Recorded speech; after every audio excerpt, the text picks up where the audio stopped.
Assalamualaikum warahmatullahi wabarakatuh. Halo semuanya, nama saya Akila Rizky Karimah.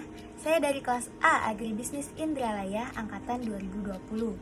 Tujuan saya membuat video ini adalah untuk memenuhi tugas UTS Pancasila sekaligus memberikan informasi kepada kalian semua. Jadi tolong disimak ya. Di video kali ini aku bakal bahas dua materi, yaitu Pancasila sebagai sistem etika dan Pancasila sebagai sistem filsafat. Yang pertama, Pancasila sebagai sistem etika. Nah, sebelum aku bahas lebih lanjut, kita harus tahu dulu apa itu arti dari etika. Pengertian etika secara etimologis berasal dari bahasa Yunani kuno, yaitu ethos dan etikos. Ethos sendiri artinya sifat, watak, kebiasaan, sedangkan etikos artinya susila, keadaban, dan perbuatan yang baik.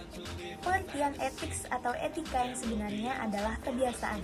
Namun lambat laun, semakin lama pengertian dari etika itu sendiri berubah seperti sekarang, yaitu etika merupakan suatu ilmu yang membahas tentang masalah perlakuan atau tindakan yang baik maupun yang buruk.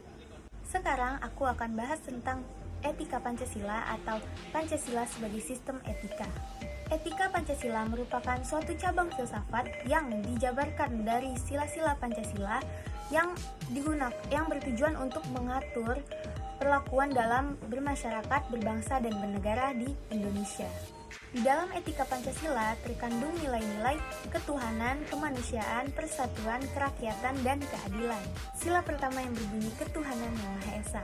Nah, ketuhanan ini memiliki nilai spiritualitas yang mengharapkan kita untuk mendekatkan diri kita kepada Tuhan masing-masing, menghormati agama orang lain, serta taat terhadap agama yang kita anut. Sila kedua yang berbunyi kemanusiaan yang adil dan beradab.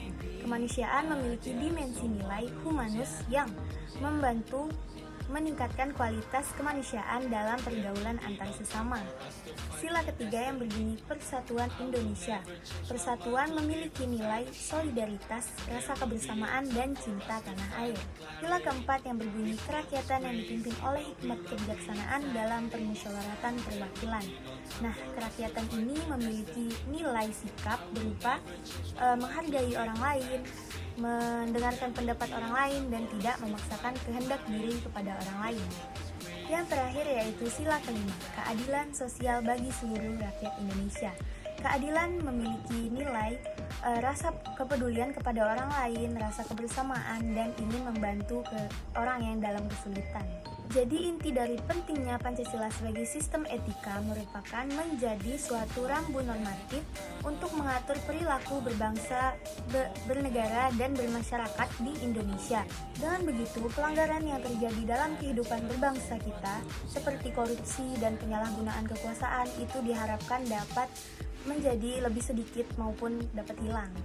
Dan timbullah kehidupan bernegara yang aman, damai, dan tentram.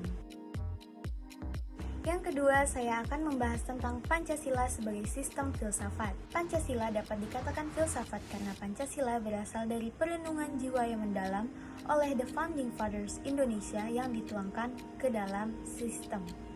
Oleh karena itu, secara umum, arti filsafat Pancasila atau Pancasila sebagai sistem filsafat adalah hasil berpikir atau hasil pemikiran yang sedalam-dalamnya dari bangsa Indonesia yang dianggap, dipercaya, dan diyakini sebagai kenyataan yang adil, bijaksana, dan paling cocok dengan kehidupan di bangsa Indonesia.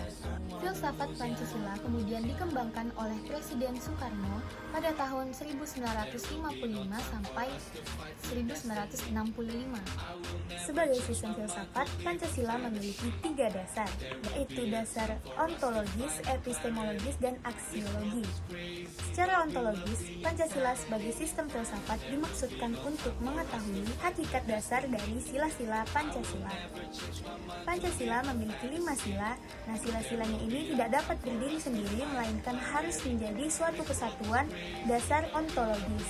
Dasar ontologis Pancasila pada hakikatnya adalah manusia yang memiliki hakikat mutlak monopluralis dan monodualis. Yang kedua merupakan landasan epistemologis Pancasila. Epistemologi adalah suatu cabang filsafat Pancasila yang menyelidiki asal, syarat, susunan, metode, dan validitas ilmu pengetahuan. Secara epistemologis, kajian Pancasila sebagai sistem filsafat dimaksudkan sebagai upaya dalam mencari hakikat Pancasila sebagai suatu sistem pengetahuan. Nah, dasar epistemologis Pancasila tidak dapat dipisahkan dari dasar ontologisnya. Nah, jadi kedua ini saling berkaitan. Yang ketiga yaitu landasan aksiologis Pancasila. Sila-sila Pancasila sebagai suatu sistem filsafat memiliki satu kesatuan dasar aksiologis. Itu nilai-nilai yang terdapat di dalam Pancasila itu merupakan suatu kesatuan. Istilah aksiologi berasal dari bahasa Yunani yaitu aksios yang berarti nilai, manfaat, dan logos yang artinya pikiran, ilmu, atau teori. Aksiologi merupakan teori nilai, yaitu sesuatu yang disukai, diinginkan, dan yang baik.